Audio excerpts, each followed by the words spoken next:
Saat menangkap siswa yang merokok di toilet, dia langsung menyuruh siswa itu dari toilet turun sampai ke lantai. Tidak, saya tidak mau lompat, jawab siswa itu. Kalau ada siswa yang bikin onar di sekolah, dia langsung maju dan memberi satu pukulan. Kalau ada guru yang tidak patuh terhadap perintah, dia langsung memerintahkan guru itu untuk mengemasi barang dan angkat kaki. Kamu dipecat. Alasan kepala sekolah mengatur sekolah dengan cara seperti ini adalah karena sekolah ini benar-benar rusak parah. Dinding sekolah dipenuhi coretan grafiti, siswa yang saling tidak akur akan langsung berkelahi saat bertemu. Baju para siswi bisa disobek sampai hancur di tempat. Ada guru yang mencoba melindungi, malah dilecehkan. Ada yang terang-terangan berciuman di depan gerbang sekolah, ada siswa yang membawa pistol ke kelas, ada yang sampai harus dibawa pakai tandu. Dan itu sudah seperti hal yang biasa. Begitu menyebut nama sekolah terkenal yang buruk ini, yang pusing bukan cuma guru dan orang tua, tapi juga wali kota saat ini yang kewalahan, karena sekolah ini sepenuhnya berada di bawah tanggung jawabnya. Kini, sekolah itu menempati peringkat terakhir di seluruh negara bagian. Tingkat kelulusan tes kemampuan dasar hanya 38%. Jika tidak mencapai tingkat kelulusan 75%, pemerintah negara bagian akan mencabut wewenang pengelolaan sekolah ini. Dan ini juga akan mempengaruhi masa depan politik sang wali kota. Namun, satu-satunya orang yang bisa mengubah situasi sekarang adalah seseorang yang sebenarnya enggan disebut oleh wali kota. Ternyata, 20 tahun yang lalu, di sekolah ini ada seorang guru bernama Clark. Metode pengajarannya sangat unik. Nilai murid-muridnya selalu yang terbaik di seluruh negara bagian. Namun, pria ini memiliki temperamen yang sangat aneh. Karena tidak puas dengan kolusi antara kepala sekolah dan pemerintah, Clark pernah langsung naik ke meja dan mempermalukan mereka dengan duduk di atas meja. Bahkan, dia menempelkan uang kertas di dahi kepala sekolah sambil berkata, "Hey ya Bills." Setelah itu, dia menepuk pantatnya sendiri dan pergi dengan gaya. Tidak diragukan lagi, dia langsung dipindahkan ke kota kecil terpencil untuk mengajar. Akhirnya, di bawah pengelolaan penuh dari wali kota, sekolah yang dulunya sangat unggul itu berubah jadi seperti sekarang. Dan kepala sekolah pada masa itu adalah wali kota yang sekarang sedang kewalahan. Meskipun sang wali kota sangat tidak rela, namun demi masa depan politiknya sendiri, akhirnya dia pun berkompromi. Dengan berat hati, sang wali kota mengutus kepala dinas pendidikan untuk menemui Clark. Seperti yang diduga, begitu permintaan disampaikan, Clark langsung menolak mentah-mentah. Untungnya, kepala dinas pendidikan tahu bahwa Clark adalah orang yang penuh semangat pemberontakan. Jadi ia pun menggunakan psikologi kebalikan, provokasi, untuk memancingnya. Kamu kan selalu banyak omong dan dikenal banyak orang, tapi sampai sekarang belum pernah benar-benar melakukan sesuatu yang berarti. Kalau begini terus, hidupmu akan berlalu tanpa makna dan sia-sia. Apa kamu mau seumur hidup jadi seperti ini? Mendengar kata-kata itu, semangat keras kepala Clark langsung menyala. Namun saat ia kembali ke sekolah yang sudah lama ia tinggalkan, dia benar-benar terkejut. Sekolah itu kini benar-benar hancur, tak layak disebut sekolah, dindingnya penuh dengan grafiti kekerasan dan pornografi. Ini sama sekali sudah tidak mirip sekolah lagi. Untuk menyambut kedatangan kepala sekolah baru, kepala sekolah lama sudah lebih dulu menyusun berbagai rencana. Namun Clark dengan tegas menyuruhnya duduk dan langsung memakinya habis-habisan. Semua adalah buta huruf. Lupakan semua aturan lama. Mulai sekarang kata-kataku adalah hukum. Di sini hanya ada satu bos, yaitu aku. Dia menyuruh para guru menuliskan nama semua siswa yang nakal, pengedar narkoba, dan tukang buat onar. Menyuruh petugas kebersihan segera membersihkan semua coretan di dinding sekolah. Guru yang kompeten langsung diangkat statusnya, sedangkan yang tidak mampu langsung diturunkan pangkatnya. Yang tidak puas, silakan pergi sekarang juga, karena wali kota hanya memberi waktu kurang dari 1 tahun. Jika dalam 1 tahun tidak mencapai tingkat kelulusan 75%, begitu pemerintah negara bagian turun tangan, mereka semua akan diganti. Sekarang kita semua ini ibarat belalang di atas tali yang sama. Kita jatuh, semua jatuh. Demi mengatur sekolah ini dengan baik, Clark bahkan membawa tim keamanan profesional, karena dia tahu betul apa yang akan ia hadapi di tempat ini. Tak lama kemudian, semua siswa berandalan dan nakal dikumpulkan di atas panggung sekolah. Sekejap, suasana panggung jadi seperti pasar malam, ribut dan kacau. Clark mengambil mikrofon dan mencoba menenangkan mereka, tapi para siswa yang sudah terbiasa hidup tanpa aturan sama sekali tak memedulikannya. Bahkan ada yang sengaja melempar sampah ke arah Clark sambil berteriak-teriak. Clark mencoba membuat mereka bernyanyi bersama sebuah lagu. Namun begitu musik pengiring diputar, para siswa bukan bernyanyi, malah semakin ribut dan berbuat onar. Melihat anak-anak ini yang tampaknya benar-benar tak bisa diselamatkan, Clark kemudian membuat keputusan besar.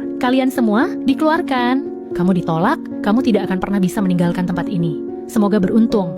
Para siswa berandalan itu tak percaya Clark benar-benar berani melakukan hal itu, dan mereka juga tak mau pergi. Clark pun memerintahkan tim keamanan untuk mengusir mereka dari sekolah. Melihat sang kepala sekolah ternyata benar-benar serius, para siswa mulai melawan. Panggung penuh dengan teriakan kasar, makian, dan penghinaan. Namun Clark tetap tenang, tak tergoyahkan. Melihat para berandalan itu berhasil dikeluarkan satu persatu, ruangan pun langsung menjadi hening. Clark lalu memperingatkan semua yang ada di sana, kalau kalian tidak bersikap baik, maka kalianlah yang akan jadi kelompok berikutnya. Kalian datang ke sini hanya untuk satu tujuan, belajar.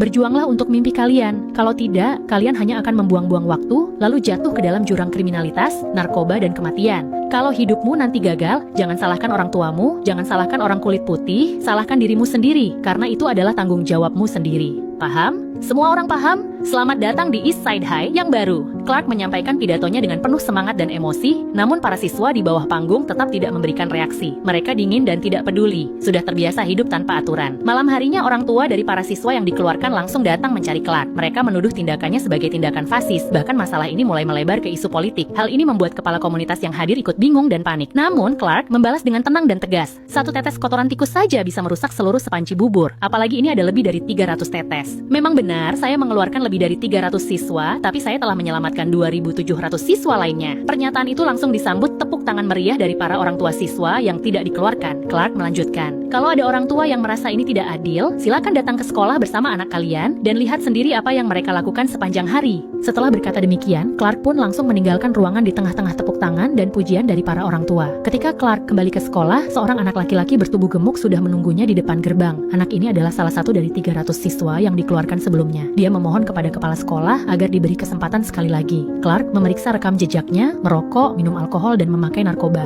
Semuanya sama saja seperti bunuh diri perlahan. Tanpa banyak bicara, Clark menariknya langsung ke atap sekolah. Kalau memang sudah niat bunuh diri, kenapa nggak langsung lompat saja sekalian? Biar cepat. Anak itu pun ketakutan sampai menangis terseduh-seduh dan akhirnya menyadari kesalahannya. Dia berjanji akan berubah dan memperbaiki diri. Akhirnya, Clark mau memberinya satu kesempatan lagi. Sejak saat itu, setiap hari Clark berkeliling sekolah sambil membawa megafon. Ia seperti seorang ayah tua yang peduli, memperhatikan dan mengawasi setiap sisi kehidupan anak-anak di sekolah itu. Hanya dalam waktu beberapa hari saja, Clark sudah bisa menyebut nama sebagian besar siswa secara langsung. Bahkan dia juga tahu gosip dan urusan pribadi di antara para siswa dengan sangat jelas. Suatu hari saat waktu makan siang, anak gemuk tadi kembali mengganggu teman perempuannya. Clark melihat pakaiannya berantakan dan langsung menghukum dia menyanyi di depan umum. Clark ingin menciptakan suasana disiplin. Bahkan saat anak itu bernyanyi, tidak boleh ada satu orang pun yang bergerak. Namun seorang guru olahraga hanya sekadar membungkuk memungut selembar kertas, dan Clark yang melihat itu langsung meledak marah. Dia tak peduli sedikit pun dengan harga diri guru tersebut dan memarahinya habis-habisan di depan umum. Clark tidak hanya memarahi guru olahraga di depan umum, tapi juga menyuruhnya langsung ke kantor untuk menunggu. Melihat para siswa menyanyikan lagu sekolah dengan kacau, Clark yang sudah penuh amarah langsung mendatangi guru musik sekolah. Ia memerintahkan agar dalam waktu 1 minggu, guru musik harus mengajarkan lagu sekolah kepada seluruh siswa sampai benar-benar bisa. Namun, guru musik yang sejak awal memang tidak suka dengan cara Clark memimpin, menjawab cuek dengan alasan sedang sibuk menyiapkan konser musik dan enggan berurusan lebih jauh dengan Clark. Hal ini membuat Clark semakin marah besar. Ia langsung membatalkan konser musik tersebut dan bahkan memecat guru musik itu di tempat di depan umum. "You're fired, you will hear from my lawyer." Kamu dipecat, kamu akan mendengar dari pengacaraku. Baru saja kembali ke kantor, guru olahraga tadi langsung mengejar Clark. Ia menuntut penjelasan tentang apa yang barusan terjadi dan kenapa dia dipermalukan di depan murid-murid. Clark menjawab dengan dingin bahwa siapapun itu harus taat pada disiplin. Guru olahraga itu tetap ingin berdebat, tapi Clark langsung memotong. "Kamu diskors." Guru itu pun marah besar membalikan meja di kantor. Karena gaya kepemimpinan Clark yang otoriter dan keras, beberapa guru tak tahan dengan tekanan dan memilih mengundurkan diri. Meski cara Clark terlihat terlalu kejam dan tak berperasaan, namun perlahan sekolah mulai menunjukkan perubahan nyata. Kelas-kelas yang dulu kacau kini lebih tertib, siswa-siswa yang dulu liar kini mulai belajar dengan tenang, lorong-lorong sekolah yang biasanya gaduh sekarang teratur dan rapi. Tapi masalah tidak berhenti di situ. Suatu hari, seorang mantan siswa yang dulu dikeluarkan karena jadi pengedar narkoba, berhasil menyelinap kembali ke sekolah. Nah, setelah mengetahui bahwa pengedar itu menyusup masuk tanpa izin, Clark segera menyadari bahwa keamanan sekolah adalah hal yang sangat penting. Ia memerintahkan seluruh gerbang sekolah dikunci, dan selama jam pelajaran, tanpa izin dariku, tidak seorang pun boleh keluar masuk. Namun, kebijakan ini menyulut protes dari para orang tua siswa yang telah dikeluarkan, dan juga menarik perhatian media massa. Clark memukuli mantan siswa, hal ini membuat banyak pihak menilai dia terlalu kasar dan penuh kekerasan. Sementara mengunci semua pintu sekolah dianggap melanggar hukum keselamatan kebakaran. Kepala Dinas Pendidikan merasa Clark sudah terlalu gila. Ia memerintahkan agar guru olahraga harus dikembalikan ke posisi semula. Clark wajib menulis surat permintaan maaf dan mengakui kesalahan soal gaji yang belum dibayar, dan surat itu harus dipublikasikan. Karena hal ini, keduanya bertengkar hebat dan akhirnya berpisah tanpa hasil. Meski kebijakan mengunci pintu sekolah berhasil menghalangi orang luar yang berbahaya masuk, tapi itu juga menarik perhatian Kepala Dinas Pemadam Kebakaran. Suatu hari, Kepala Dinas itu datang untuk inspeksi, namun Clark menyambutnya dengan memegang tongkat baseball. "Kalau kamu mau masuk dan periksa, silakan, tapi kamu harus daftar di tempat saya dulu. Kalau tidak, bagaimana saya tahu kamu beneran petugas atau bukan?" Kepala pemadam kebakaran marah besar. Gigi gemeretak menahan emosi, tapi tak bisa berbuat apa-apa, akhirnya cuma mengancam dan pergi dengan penuh amarah. Wakil kepala sekolah pun mulai khawatir dan memperingatkan Clark, "Kalau terus begini kita akan benar-benar celaka." Clark menjawab santai, "Kalau tidak mau sekolah dikunci, ajukan permohonan ke pemerintah biar kita bisa pasang pintu alarm keselamatan seperti di sekolah kulit putih." Namun itu tentu saja sesuatu yang hampir mustahil terjadi. Meski begitu, Clark tidak sepenuhnya keras kepala dan tidak berperasaan. Ketika guru olahraga kembali, Clark langsung memulihkan posisinya,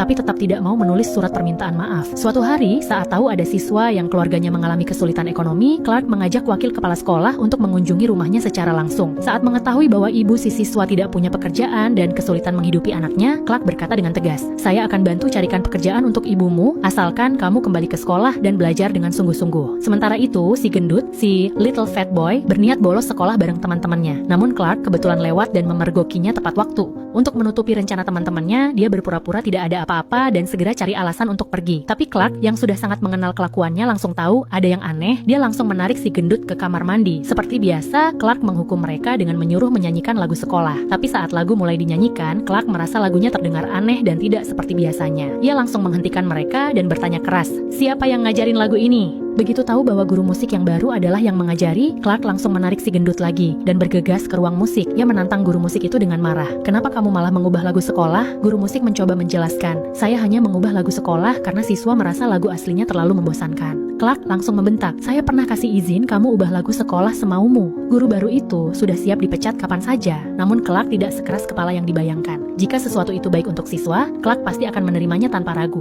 Akhirnya ia berkata, "Baik, lagu ini bagus. Mulai sekarang semua siswa harus bisa menyanyikannya." Sontak, seluruh sekolah bersorak kegirangan, musik ceria mengalun dan membuat Clark ikut tersenyum senang. Ia bahkan berjalan sambil menyapa setiap orang yang ia temui. Namun kebahagiaan itu hanya bertahan 2 menit karena hasil tes terbaru sekolah keluar, dan itu seperti petir di siang bolong. Tingkat kelulusan turun dari 38% menjadi 33%. Clark langsung meledak marah dan segera mengumpulkan semua guru. Seorang guru telat 1 menit dan langsung dijadikan contoh buruk. "Inilah kenapa anak-anak kita gagal, karena kalian malas, tidak peduli dan tidak bertanggung jawab." Demi meningkatkan nilai siswa, Clark mewajibkan semua guru mengadakan les tambahan di akhir pekan secara gratis. Jika siswa tidak datang, kita harus datangi rumah mereka. Bahkan kalau orang tua siswa buta huruf, mereka juga bisa datang ke sekolah belajar bersama. Kalau ingin berhasil, semua pihak harus ambil bagian. Guru, siswa, orang tua, semua harus berjuang bersama. Clark lalu membagi guru menjadi 3 kelompok dan meminta 70% dari mereka mengangkat tangan. Karena kegagalan kalian, suatu hari anak-anak ini akan berdiri di jalanan dan yang mereka hadapi adalah ujung senjata. Sejak rapat besar itu, sekolah benar-benar berubah. Pelajaran jadi lebih menarik dan interaktif. Siswa lebih semangat dan ingin belajar. Orang tua lebih aktif terlibat.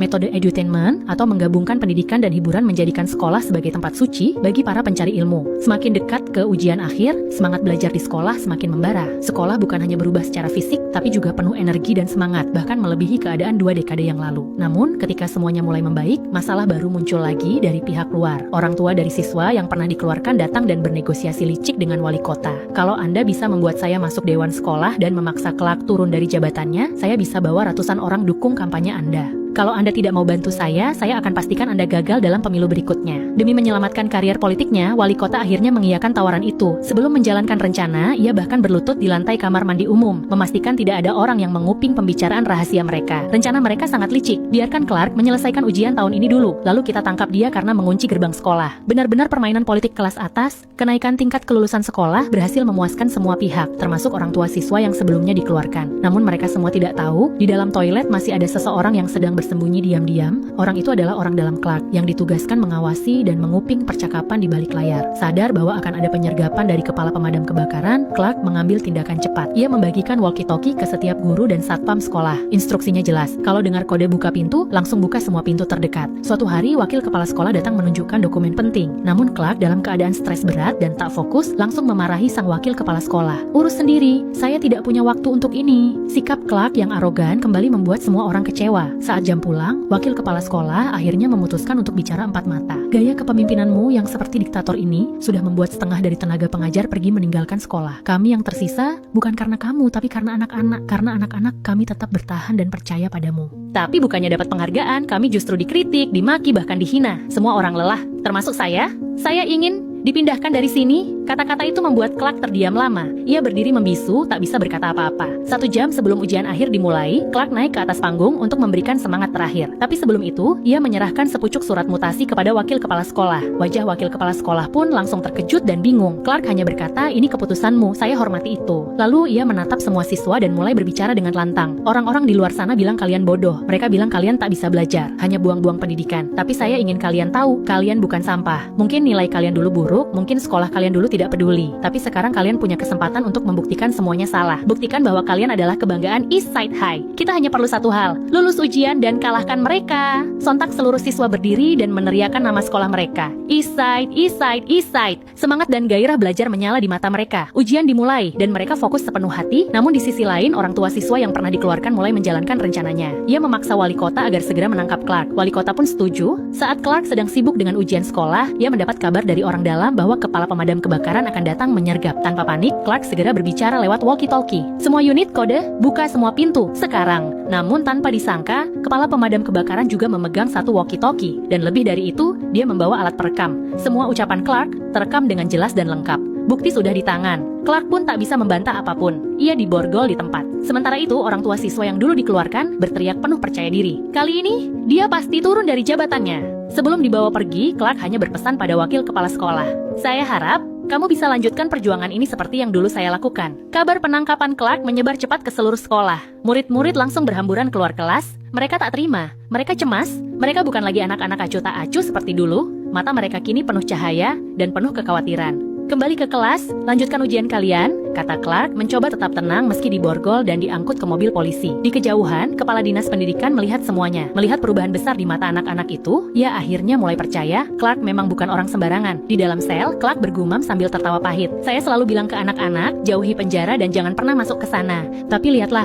saya sendiri malah berakhir di sini. Sementara itu, orang tua siswa yang dikeluarkan memulai rapat darurat bersama dewan sekolah. Ia berusaha menghasut dan membelokkan fakta, berharap bisa memanfaatkan momentum sebelum nilai ujian keluar. Namun, para orang tua siswa lain menolak mentah-mentah, karena mereka semua sudah melihat perubahan besar anak-anak mereka. Anak-anak yang dulu putus asa, sekarang punya semangat dan harapan. Bahkan wali kota hanya bisa duduk diam di sudut ruangan, tak berani menyatakan dukungan, karena hati kecilnya tahu siapa yang benar. Tak lama kemudian, di dalam tahanan, Clark yang sedang berbaring, tiba-tiba dikejutkan oleh suara gaduh dari luar. Ia bangkit, berjalan ke jendela jeruji, dan apa yang ia lihat membuatnya terkejut tak berkata-kata. Lebih dari 2.700 siswa datang berbondong-bondong ke kantor pemerintahan. Mereka mengangkat tangan, meneriakkan satu kalimat yang sama berulang kali. Bebaskan kepala sekolah Clark. Suara mereka menggema hingga ke seluruh penjuru kota. Clark berdiri membisu, namun senyumnya perlahan muncul di wajah. Itulah hasil perjuangannya. 1 jam kemudian, gedung pemerintah telah dikepung ribuan siswa. Wali kota pun panik dan segera datang ke tahanan menemui Clark. Tolong, suruh anak-anak itu pulang. Kalau mereka mulai rusuh, kami harus mengambil tindakan tegas. Kalau sampai ada yang terluka, yang rugi tetap anak-anakmu. Clark akhirnya bangkit dari tempat tidurnya, namun ia tidak langsung menjawab. Tiba-tiba, muncul seorang wanita dari pihak lawan yang mencoba menghancurkan reputasi Clark dengan mengungkit soal tindakan mengunci pintu sekolah dulu. Dan kepada wali kota, Clark mengatakan dengan tegas, Anda berutang permintaan maaf pada kami. Suasana langsung menjadi sunyi. Senyuman di wajah wali kota langsung membeku, karena dia tahu semua kekacauan ini terjadi dengan persetujuannya. Clark tidak memanfaatkan momen itu untuk menyerang balik, dia hanya berkata dengan tenang, kami berhasil. Bukan karena belas kasihan kalian, tapi karena usaha kami sendiri. Anak-anak kembali meneriakkan nama sang kepala sekolah, sementara kabar tentang kelulusan mereka menyebar ke seluruh kota.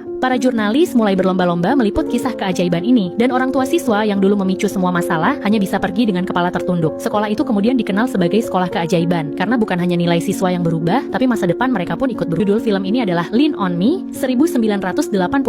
Berdasarkan kisah nyata tentang Joe Louis Clark, salah satu kepala sekolah paling kontroversial dan paling sukses dalam sejarah pendidikan Amerika. Film ini disutradarai oleh John G. Avildsen, diperankan dengan brilian oleh Morgan Freeman, merupakan film drama legendaris yang dirilis tahun 1890.